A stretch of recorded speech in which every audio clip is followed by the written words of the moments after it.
Okay, we'll be starting on Chapter 5, the political parties, and there's two parts to this lecture, and this is part 1 of that lecture on political parties, Chapter 5. So the learning objectives for this part of the lecture is that we're going to be defining political parties. So everybody knows what we're talking about. We're going to be talking about what they're supposed to be doing. We're going to be talking about some of the characteristics of, what it's part of the definition, like what kind of characteristics do parties have that kind of falls into the functions of what they should be doing. We're going to be talking about party affiliation and what Texas looks like in terms of affiliating with a party, in terms of, how many are Democrats, how many are Republicans, how many actually affiliate with either party. And then we're going to start talking about ideologies.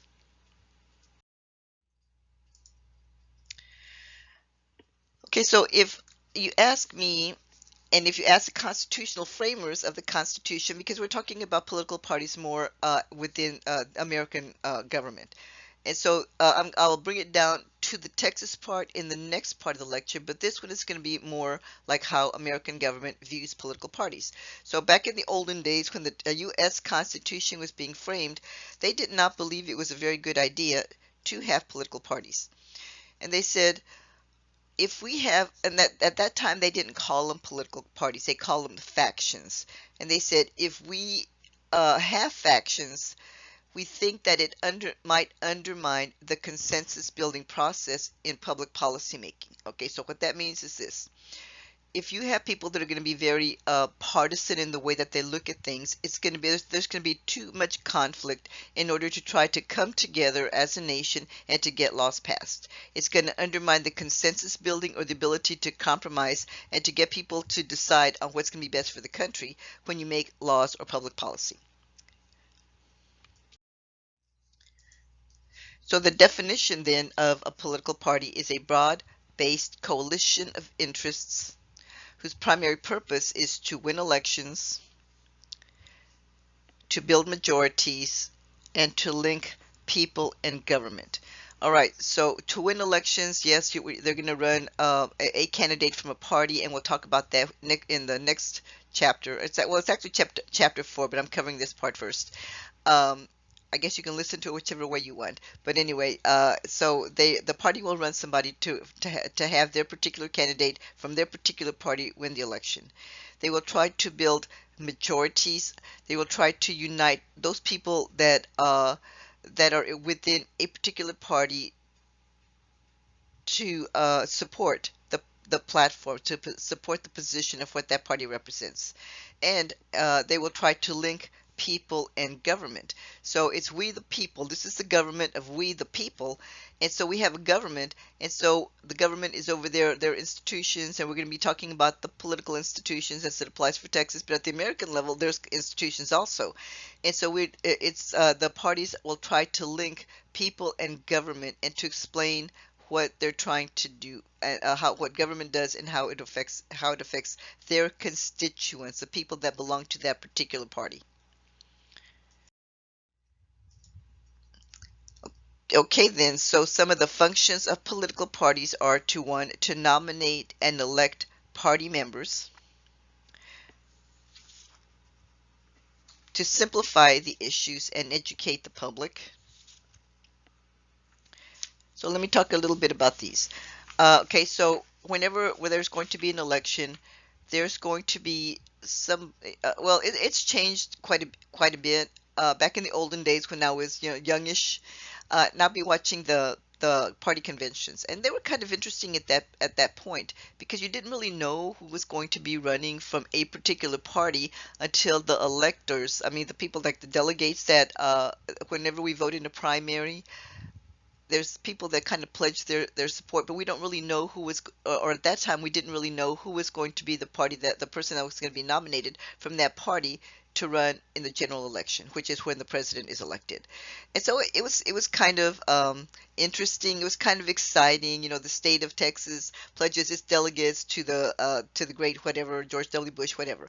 But anyway, so that's kind of the way that it was set up. So they will find a candidate and they will run the candidate and they will fund the candidate. In the recent elections that we've had, this was in well, the 2020 election and the 2016 election, there was an independent that was running from the Democratic Party, and that particular independent was Bernie Sanders. And he was very upset because he felt that the Democratic Party was not being supportive of him, even though he was running as a Democrat. And the thing is this, he serves in the Senate, but he was not elected from the Democratic Party or as a Democrat. He was elected as an independent. He joined the Democratic Party only to run as president. So in a way, you can say, well, if he didn't play by the rules of the Democratic Party to start with and expects the funding, but that's neither here nor there. I'm just giving you an example of that. They said, the Democratic Party is supporting this particular person or they're supporting that particular person because they've been a true Democrat for a long time. The same thing with the Republican Party. When Donald Trump ran, in 2016, there were a lot of people that or candidates that the party preferred over Donald Trump because they felt that they were part of the Republican establishment of they represented the Republican ideals, and we're going to be talking about ideology of what the Republican Party should stand for. But anyway, so the Republican Party did not particularly support Donald Trump, but Donald Trump just said, well, he goes, I don't need your money. And basically that's what it comes down to. When I say support, are they going to throw their money behind them and help them get elected? Okay, to simplify the issues and to educate the public, well, what that basically means is that there's a lot of things going on. And so the thing is, when these candidates are campaigning, we don't always know exactly, what that candidate stands for. And the best way to be able to figure out what it is that a particular party stands for is to get into the party platform. So y'all are going to be doing a short paper about looking at the party platforms, and more on that later. Okay, another thing that the political party should be doing, that they should be mobilizing the voters. And that's just basically saying they need to get the people in that particular party excited about voting for a particular candidate. They need to go out and help do the campaigning. They need to be doing the canvassing and the telephoning. They need to get the voters out. They need to get the voters out to vote. People always ask me or anyone who's going to win the election. My answer is depends on who comes out to vote. It always depends on who comes out to vote. Uh, the Republican Party is better organized in a lot of ways, so they're able to mobilize their voters to go out to vote much more so than the Democratic Party is. Okay, and basically they want anybody that's going to be running under their party label, that's going to be affiliated with their party label, to push the position of the party. And again, the position of the party is found in the party platforms. Okay, some of the characteristics of American political parties. Well, there's many, but I'm not going to cover too many. The first one I want to talk about is that they tend to be pragmatic. And so what that pragmatism means is that they tend to be practical. Or I should say, historically, they have been practical. And so what this means that in the past, and again, this is not like a new thing. This has been going on probably since the mid-90s, where it's become so partisan. Told you I'm going to be using that word a lot. So partisan. There's not much compromise going on in any legislative branch, whether it be at the national level or any of the state levels, that everything is very, very partisan.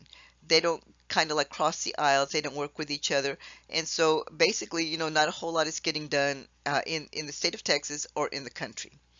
Now, this pragmatic position also says we will support any kind of clear-cut position issues that we find that there's going to be consensus, and usually, within the party for sure, but if there's going to be consensus within a particular political institution, such as the House of Representatives or such as the legislature, whatever.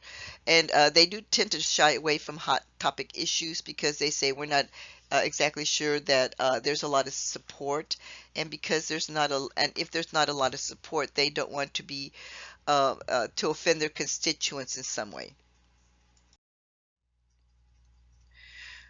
Okay, so basically this is what I'm saying. They need to be able to satisfy their traditional supporters, and that's called the party base. And so what this means is that these are people that will vote for a candidate from that party regardless. Usually it's regardless. So they are the voters for sure.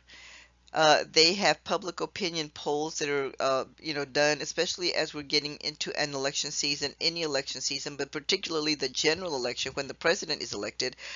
There's all kinds of public opinion polls that are out there that are looking at different types of issues and see what people feel about this issue or that issue, what they're going to support or what they're not going to support. And so they're not going to, so the people that are running for office and especially the legislature are not going to go against that, the political will of the people. They also need, we haven't talked, and we're not going to cover interest groups, but interest groups are basically a coalition of people that feel strongly about a particular issue area. And the best example I can give you of that is like the National Rifle Association, the NRA. And they tend to be very strong. They tend to have a lot of influence, and they tend to provide a lot of campaign funding, campaign contributions. That's that last one. They tend to give money to candidates. And so then the question is, well, are they really buying votes? I'm not going to say yes. I'm not going to say no. For example, the NRA, they will contribute to both because they're hedging their bets, but they definitely contribute more to the Republican Party than they do to the Democratic Party. But they also do contribute to the Democratic Party as well.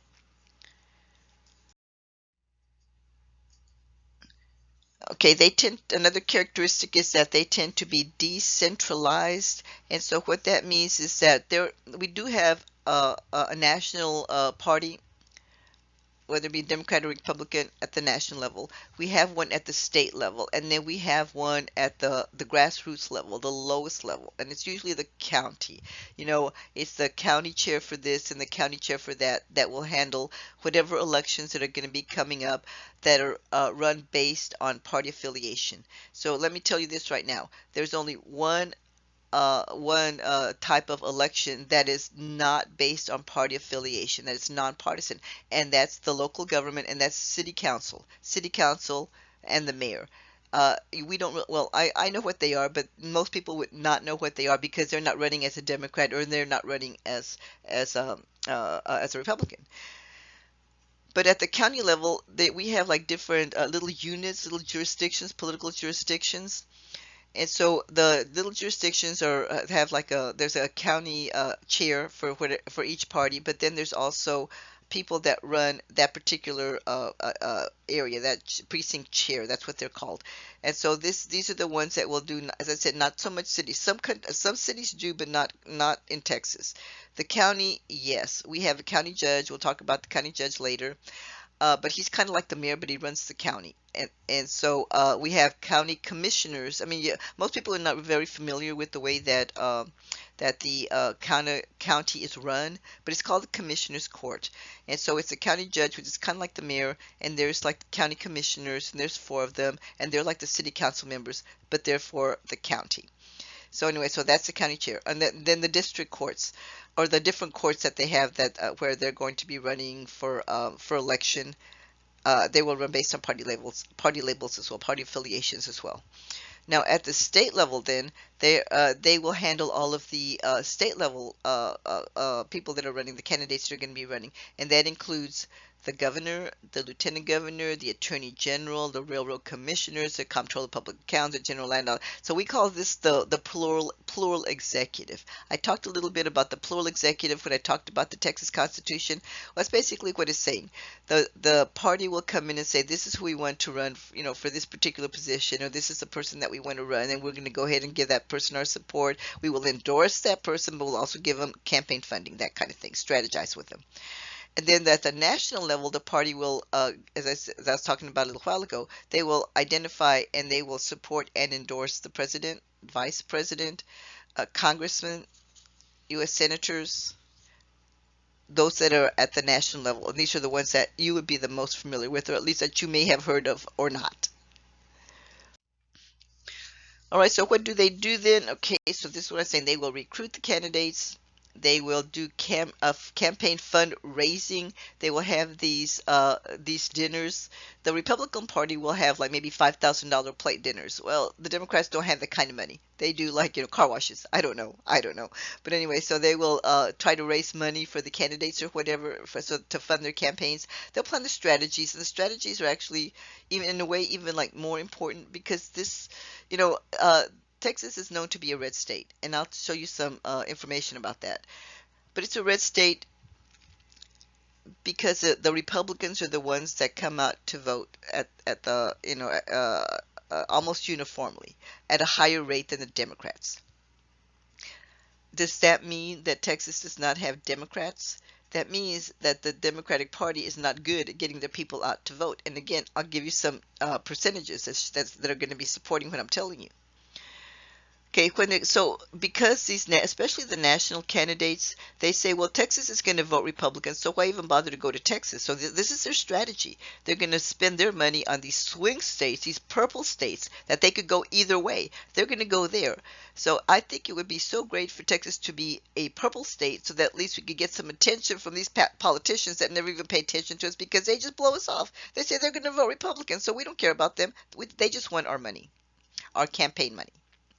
Okay, so this last one, policy orientations, and that just basically says if you are a candidate that's going to be running as a Democrat or as a Republican or whatever, you need to be promoting the values that we have. You need to be promoting the issues that we think are important.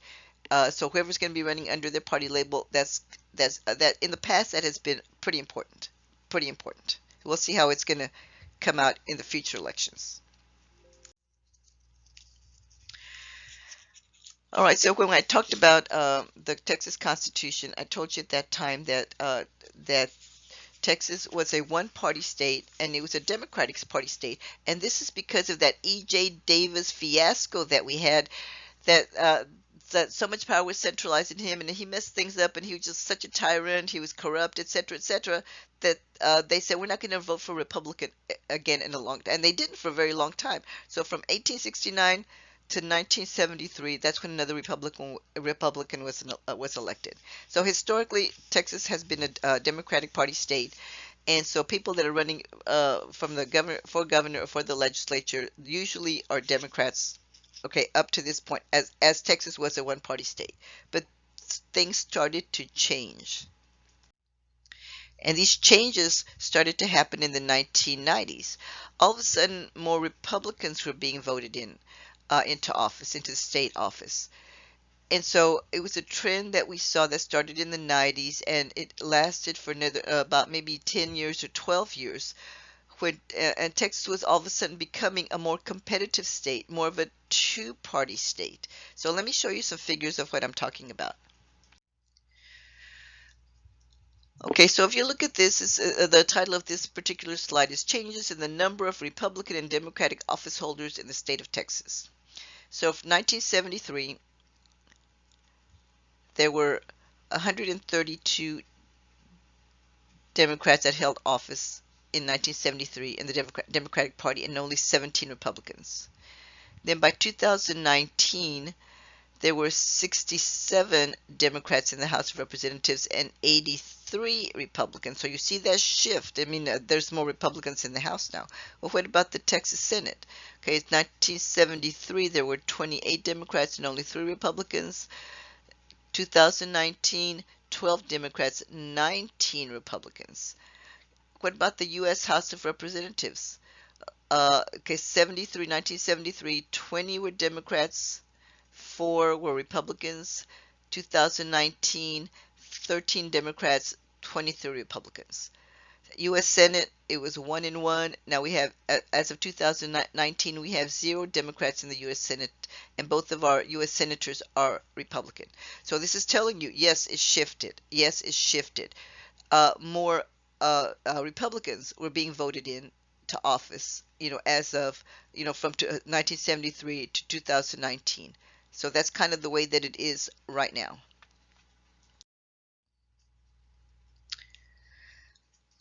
Okay, so I'm really only talking about 2 parties. There's a couple of other parties, but like the Green Party and the Libertarian Party, but I'm really going to be concentrating on the Democratic Party and the Republican Party. And so a lot of times the people want to say that are going to be running from these third parties, such as the Green Party or the Libertarian Party, they do have like a slate where they can run their candidate, but they don't have a very good chance of getting elected, because they don't have the institutional mechanisms built in to provide the funding, to provide the exposure, to provide the support that's needed to an election. And then when it comes to independents, or these people called independents, we do have some independents that are elected, but it makes them really hard, especially when it comes to like the primaries, because the parties that run the primaries. But these independents, and this is kind of what I was telling you about Bernie Sanders, who's an independent, just the structure of the party system makes it difficult for them to be funded and to win, because the party is very reluctant to support an independent who's never wanted to affiliate with either party, whether it be a Democrat or whether it be a Republican. That's just the way the parties are set up. So a lot of times when you hear these things on the, these complaints on the campaign trail, it's rhetoric. It's just campaign rhetoric. They're trying to make themselves the victim.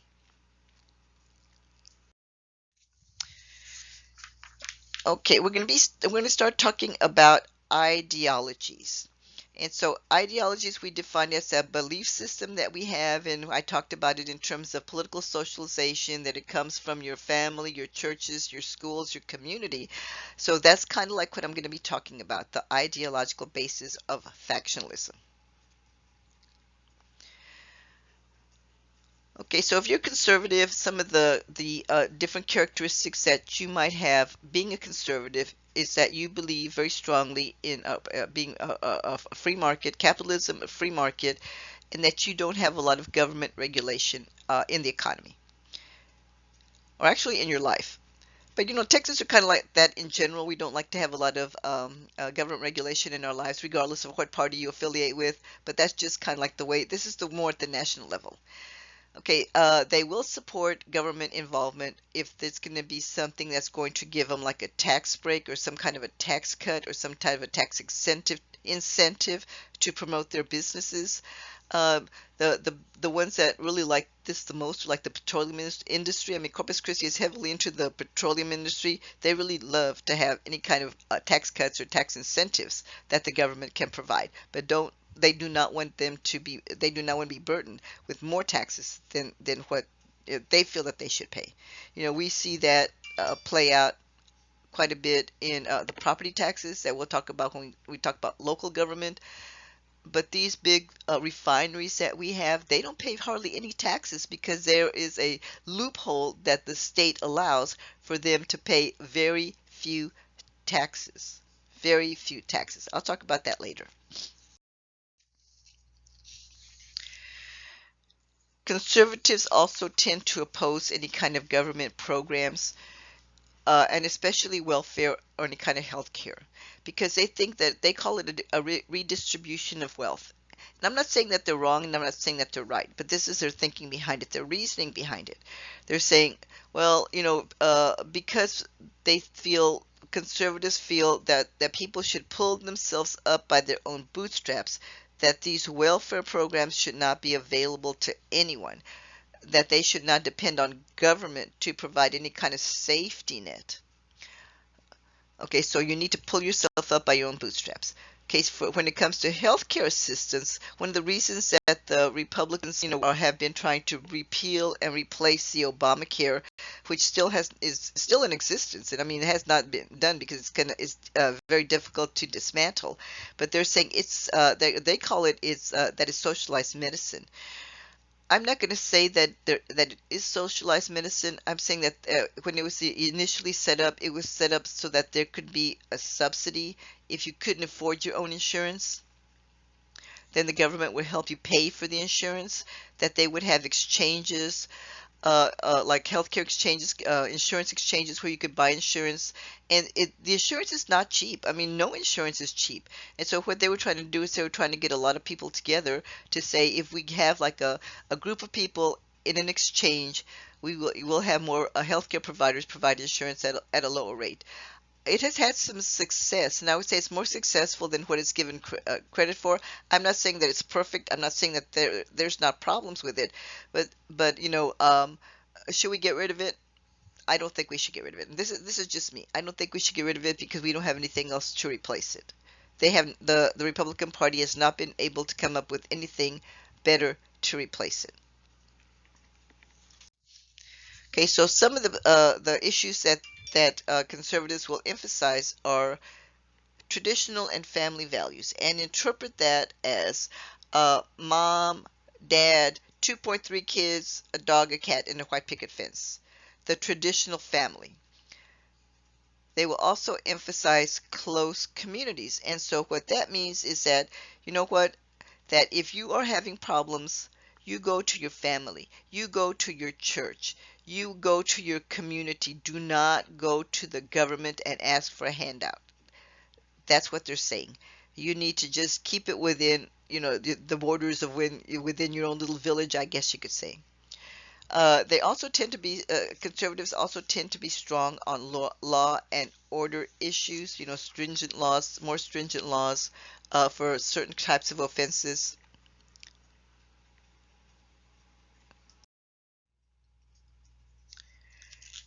And conservatives also tend to be tougher on public safety issues, public safety and public order issues, I should say. So basically, they say, well, we think that there should be stiffer penalties for criminals, and conservatives tend to favor capital punishment, which is being put to death for certain types of crimes. I'll talk about that when we talk about like what Texas considers capital punishment.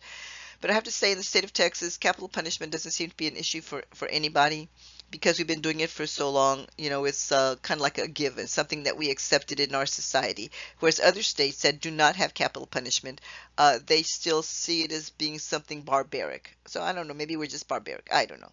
Anyway, they say that there might need to be government action to promote moral values, legislating morality, that's what they call it. Let me give you an example of this one.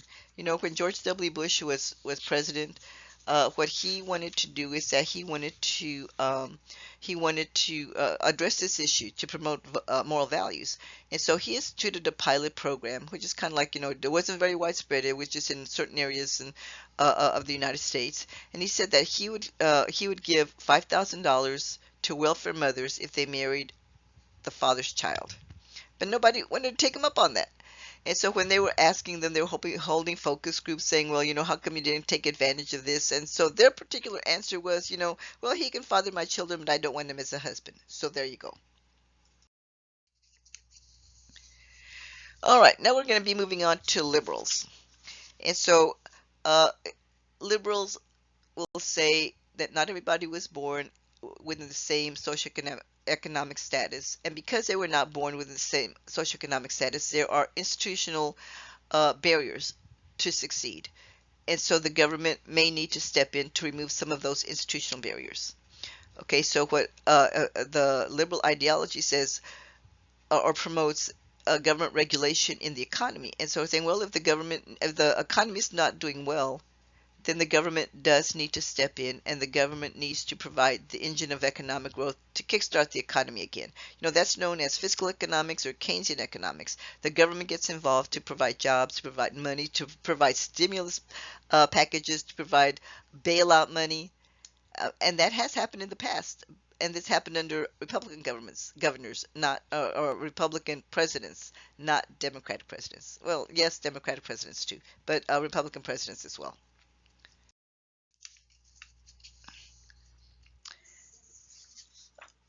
If you're a liberal, you say we think that the people that are disadvantaged economically and socially disadvantaged need to be protected in some way in order to promote equality, in order for people to be able to do better in life. And the way that that can be done is to provide social welfare programs. Now, these social welfare programs may be associated with welfare, they may be associated with health care, they may be associated with education, because you'll have to know that education is like the best equalizer, because education promotes economic mobility and at some point social mobility, but definitely economic mobility.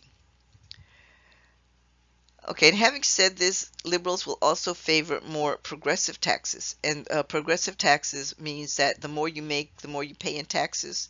And that's actually the way that our income system is set up. But in practice, that's not the way that it works. Because it seems to me, and not only to me, I mean, this is what the literature says, that the more you make, the less taxes that you pay, percentage-wise, your net tax rate. The less you pay because you get to take all of these deductions and all of these exemptions, more so than if you are middle class. Right. If you're very poor, you're kind of covered in that way, and it's called the earned income credit. If you're very rich, you have all kinds of tax breaks. The people that are getting squeezed right now, the ones that are carrying the tax burden, is the middle class. Many things have been taken away, especially with this last income tax reform that was passed in 2017, I think. Uh, the middle class doesn't have deductions anymore. We have no deductions. Middle class has no deductions. If you are of the liberal persuasion, you tend to be more optimistic about human nature because they're saying, if the programs are provided, if the opportunities are provided, people will take advantage of them and they'll do better, that they will do better. So it's provide the opportunity. So liberals saying provide the opportunity. That's kind of like the buzzword for the liberals. Okay, this thing called civil rights and civil liberties. Let me talk a little bit about that one. Civil rights means we do not discriminate against race, color, creed, national origin, age. Okay, so all of that. So we need to protect minorities. We need to protect women. We need to protect those that are in these disadvantaged or protected groups.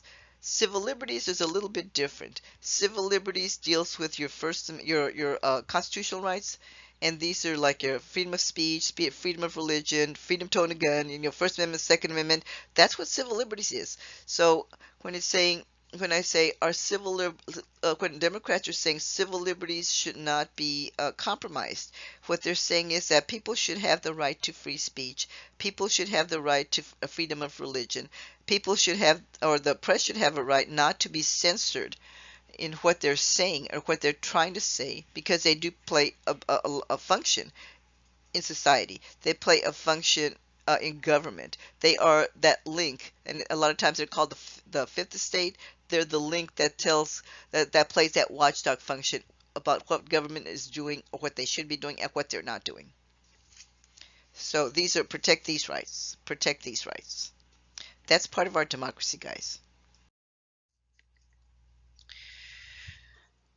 Okay, people that are liberals tend okay, this is kind of what I was talking about. They say they tend to not want to have any type of laws that are going to interfere with your First Amendment rights, like your constitutional rights, which is the freedom of speech, freedom of press, freedom of religion, freedom of assembly. These are the First Amendment rights.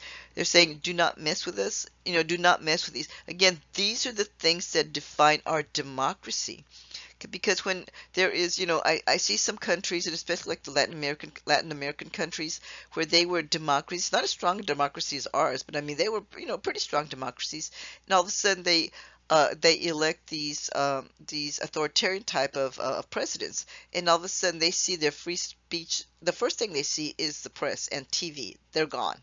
It's only the state-run stuff. Then their speech is affected. They can practice religion most of the time. Uh, these like manifestations, freedom of assembly, like the protest marches, they will come and they will gas them and they'll kill them. So I mean, so all of these things, I mean, we should hold that to be near and dear to us as U.S. citizens, because this is what defines us as being like the best democracy in the world, and we really need to keep that. Liberals tend to be suspicious of trying to legislate morality, which is the story I was telling you about George W. Bush. And so they're saying, well, what we see is when you're trying to legislate what people are doing, like you need to marry the father of your children, well, they're interfering with the person's individual rights. No one can tell you who you need to marry or not marry, at least not in this country. In other countries, maybe, not in this country. I want to look at this table because it's looking at the actual numbers of how people are identifying at this particular point in time, or actually through 2024, I should say, the last general election, whether they claim party dominance or they claim a Republican Party or if they claim Democratic Party.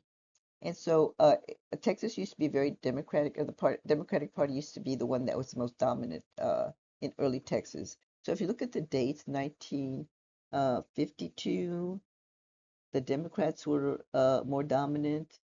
72, the Democrats were more dominant. 84, it's starting to even out, and Democrats are not as dominant. 1996, there's almost an even amount of 29 to 30 of the people were identifying from both parties, so the parties were beginning to split.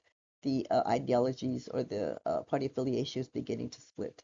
By 2008, again, a split. 2016, almost even. 2020, almost even. 2024, almost even. So basically saying, well, even though they say Texas is a ruby red state, if you look at these numbers, that's not what it's implying. They're saying that people that are actually identifying as Democrats or Republicans are pretty much split almost in half. So why is Texas so ruby red? Well, again, it all comes out to who goes out to vote, which is what we covered in the earlier chapter. Who comes out to vote? And obviously, the Republican Party is doing a much better job